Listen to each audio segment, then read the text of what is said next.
What is up, guys? Zach here from the Chaos Galaxy, and today I'm going to be doing my tier list video for the best Chaos Galaxy, wait for it, archetypes. Well, all the archetypes in the game. I'm going to be going through them and choosing which ones I think are the worst down in E tier and which ones are the best up in S tier. I've got, I think, 13 in total, which is really cool. I actually, whenever I think about the game, I think, oh yeah, there's like 4 or 5 archetypes in it at the moment. But no, lots more than that. So I'm going to go through them today in order, starting with E tier. I'm going to be judging these archetypes on how they perform in a game, like if their combos are not too easy to pull off, but like satisfyingly nice to pull off when you do it. I'm going to go based off their artwork and overall themes. I'm going to go off the card's mechanics, so like how they function as an archetype and if that concept works or not. And that's pretty much it. So I'll jump straight into it. In E tier, the first deck we have is not them. The Ozos.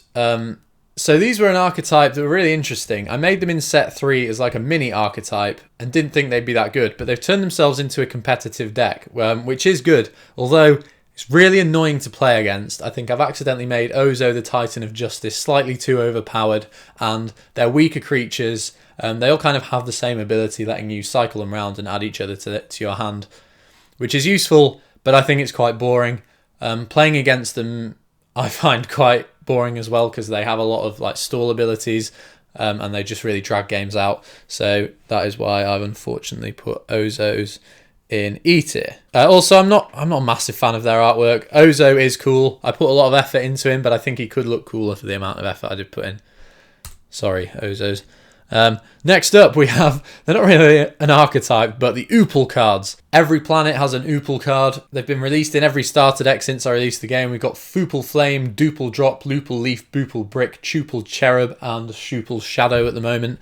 And they're not really an archetype, but I feel like some people might have got annoyed if I didn't put them in this video. They're all pretty weak. Their artworks are very simplistic, and some of them are good helping out planets, like Duple Drop is really strong for helping out Pelisium. However, other ones like Foople Flame just aren't very good, and their overall mechanic is fun, but realistically it doesn't really hold up with every planet card, so they are also in E tier. Moving on to D tier. Now these are archetypes that I like, but they're maybe not so successful.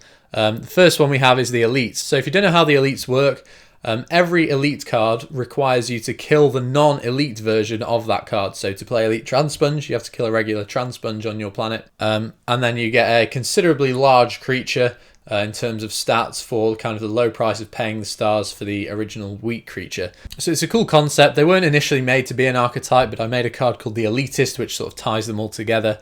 And they're a set of really fun cards, although the mechanic has kind of quite a few flaws, and the artworks are a bit of a mishmash.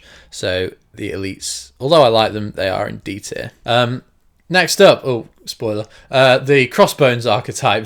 This was the Sindel archetype that was launched in set 3. I really like the artwork of their boss, Commander Bossbones, but the artwork for all the other cards in the archetype, including their permanent resource card, Crossbones HQ, I'm not really a fan of at all. Also, the deck's pretty bad, not going to lie. They haven't really seen any competitive play, and the combos are slightly too difficult to pull off, so that's why Crossbones are in D tier. The only reason they're not in E tier actually is because Commander Bossbones, I really like his artwork, and kind of the theme of skeletons seems to be really popular with you guys. Moving up to C tier. Now these are archetypes that I definitely like, but they just couldn't make it all the way up the list.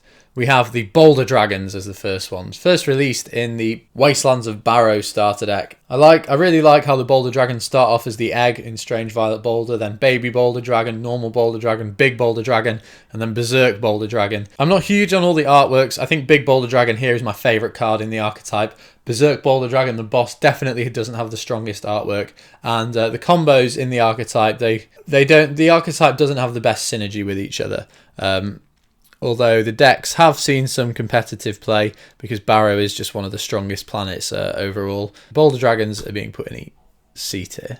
Next up in C tier, we have the Utopanons. I do like this archetype. They're brand new, coming out in the Syndian starter deck, but it should be released very soon. It's weird. It's hard to rank these guys because I haven't playtested much, so I don't know how competitive they'll be. I really like the thought of them. Their abilities, like all working together, being a team, and you playing lots of them on your planet at the same time, and that's how they get all their abilities. Realistically though, I think they might have some problems with zones, but I think if you pull off the combos, it could definitely be one of the strongest archetypes I've ever made for the game. Although I think the reason why it's in C tier is I'm not massive on their artwork. I think that the combos in the deck might be quite difficult for people to get their heads around. There's not like one sole aim in the deck. You just bring out loads of cards and then get abilities through that, but there's not like one super boss card that is going to kind of win you the game. Next up in B tier, so these are cards that I really like. It was a struggle to suss out these top 3 tiers, but obviously I just can't place everything into S tier. So in B tier, the first archetype we have is the Skelipede. The Skelly archetype. Only consists of 3 cards at the moment, but it had such a good response when I showed them in a video a few weeks back. I really like how the theme of them is that they all have just 80 health, and then they can all kind of bring back each other that are killed as long as they have 80 health. So it's kind of generic support for the planet Sindel, but really it helps the Skelly cards because everything's working with 80 or lower health. Fantastic artwork, kind of the first debut of the artwork by my friend Gavora, who's now a fellow artist in the Chaos Galaxy. So really exciting to have him on board, and yeah, he's made a banging archetype that definitely can't wait to see how it helps out Sindel in the future. Next up in B tier, we've got none other than the Weathermen.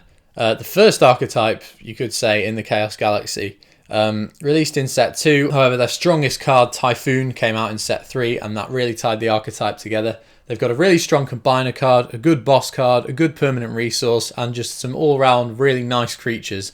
Their artwork I think is slightly too simplistic, which puts them down a bit, although I do love how they are kind of really weird looking and don't look like any of the other cards in the game. The only archetype for Roka so far, and they're just a really strong set of cards that sit very high up in B tier for me. They're kind of halfway between B and A. I can't really put them there, but I would put them there if I could. You know what? Why not? I'm going to put them there. Unless that... Well, if that really annoys you. The final archetype in B tier. Actually, no, it's annoying me. Sorry, Weatherman. The final archetype in B tier is the Shiosian Lava Beasts. I've been using these cards a lot in tournaments recently, and they would have been like a low C tier deck before I made this video. However, I've kind of fallen in love with some of the cards. Not Shiosian Lava Crab, this card's awful, but it's a great meme card, which obviously gives it some points on the tier list scores. But cards like Shiosian Lava Panther, Shiosian Lava Mole are really good. Shiosian Lava Behemoth, I think, is possibly the best boss monster for any archetype in the game so far. I think they have some really, really nice artwork, and the only reason they're not higher up is because they don't really have that much synergy as an archetype. Like, there aren't crazy combos you can pull off with them. They're kind of a set of individual cards that are all tied together by Shiosian Lava Lake, which is a great card, but the deck's slightly too reliant on just that permanent resource card, and for that reason they're not the highest on my list. On to A tier. Now, these are cards that I really love. First up, we have the Nano Rays. Still, it was the first starter deck in the game, and it's probably still my favourite starter deck I've released. I really love the artwork. I really, really, really love. I think it's my favourite kind of game mechanic of an archetype, having loads of these weak Nano Ray creatures in their home Relantis, and then you can bring out the super strong Zeta Ray cards. Really good game mechanic. They're kind of splashable and usable in just a generic Polysium deck, which is really nice. And yeah, the only reason they're not in S tier is just that they're not that competitive and their game mechanic doesn't work that well, even though I wish it did. And I will continue to try and make it work. Next up in A tier, we have the Knights. Released throughout set 1, set 2, and then a few more support cards in set 3 to tie them all together. The Knights, the artwork, I just absolutely love them. You guys seem to absolutely love them too. They've got, again, one of my favourite boss monsters in the game in the terms of Infinite, and they're just a really unique deck in that they encourage you to use cards from all different planets rather than just like a standard archetype that's like, yes, this archetype's Shios, they have higher power. I think the Knights just kind of take everything that you expect from an archetype in this game and just throw it out the window, and that is why I really like them. And the reason they're not in S tier is just because a lot of them are just generic cards that don't really do anything, and then you have to just wait until you get your Infinite out, and that's going to win you the game. And that brings us to S tier. I've got 2 more archetypes to show. The first one is brand new. I'm so excited for these guys to come out. It's the Gatomic archetype. A really nice and simple mechanic that you can understand straight away. They all start with, if this creature is free played by the ability of Gi, and then they get a special ability. Although you can play every single card as like a generic card without an ability. When they're played by Gi, that's really when you get your rewards. So there's kind of, you rely on this one card, but the reward is really nice if you manage to pull off that combo with the one card. It's simple to understand, their abilities are effective, they've got some really cool artworks that I like, and I just can't wait to get using these cards when they're out in the next couple of weeks. So the Gatomics, although brand new, they have landed themselves a spot in S tier. And then the final archetype is probably the most popular starter deck that I've made. It's the only real archetype for Gaios, and it is the Night Jungle cards. First of all, I have to say that artwork is my favourite artwork out of any archetype, I think. The bright colours and the stuff that I've used, the way they kind of have the story of their environments, of how they all have these really bright colours, but because they're in this night jungle, they can't see anything, they're all blind. Their abilities work so well, the fact that they like get abilities by killing the trees, so like they eat the fruit off the trees, get abilities. They have some really nice combos that you can pull off. A really competitive deck. They're one of the best decks in the game at the moment, but I still think they're balanced because you need to draw into your combo pieces. Their boss monster isn't too strong, which is annoying because that would make them like a perfect archetype in my eyes. But if their boss monster was stronger, then they'd probably be like way too good of a deck. So Beasts of the Night Jungle are my second choice for the top tier archetypes. Cool, and that's everything. So, thank you guys for watching this video. Please, in the comments below, let me know what your favourite archetype in the game is. Let me know which of like the new archetypes you're excited to get your hands on. And I've already been working on an archetype for set 4, which I'm not going to lie, I think it would take a spot in S tier. I love it so much. New archetype for Barrow. I'm not going to say anything else because I'll just spoil everything. And I need to save some stuff for actual set 4 videos. So, in the comments section below, let me know your favourite archetype in the game. Please leave a like and subscribe if you want to see more of these tier lists. I'm really enjoying doing this series, but obviously if it doesn't get the feedback from you guys that I want, then I won't continue with them. Get your hands on some Chaos Galaxy packs. There'll be a link to the online store in the description below. If you want to take a look at all the archetypes, there'll be a link to the Chaos Galaxy card database as well if you just want to have a browse through the cards. Follow me on Instagram at Chaos Galaxy TCG, and I'll see you guys next time. Bye.